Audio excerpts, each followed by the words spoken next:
Students, in this video I am explaining how to solve the system of equations by using Cramer's rule.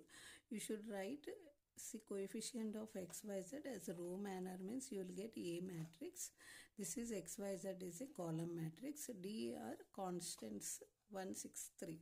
So first I am finding det A. So 1 into 2 into 9, 18 minus 12. Okay, minus 1 into 18 minus 3 plus 1 into 8 minus 2, 6. So this is 6 minus 15 plus 6. So 12 minus 15 means minus 3, this value. So delta 1 is, you should replace the first row with this D matrix. Delta 2 with second column, sorry. This is also first column.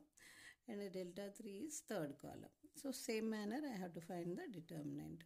So 1 into 18 minus 12, which is 6, minus 1 into 54 minus 9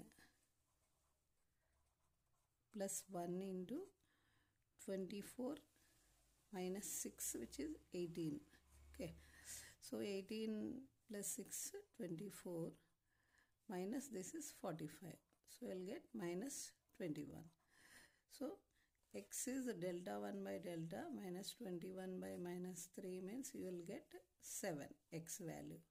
So next this one, 1 into 54 minus 9, which is 45, minus 1 into 18 minus 3, 15, plus 1 into 6 minus 6, which is 0, 45 minus 15, which is 30, 30 by 3, which is 10.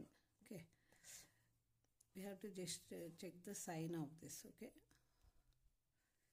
next last one is 1 into 6 minus 24, which is minus 18, minus 1 into 6 minus 6, which is 0, plus 1 into 8 minus 1, which is 6.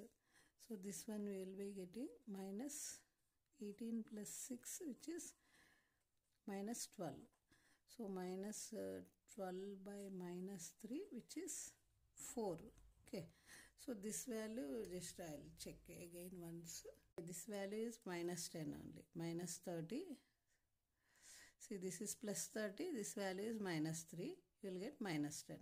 So y equal to minus 10. So x is 7, y is minus 10, z is 4.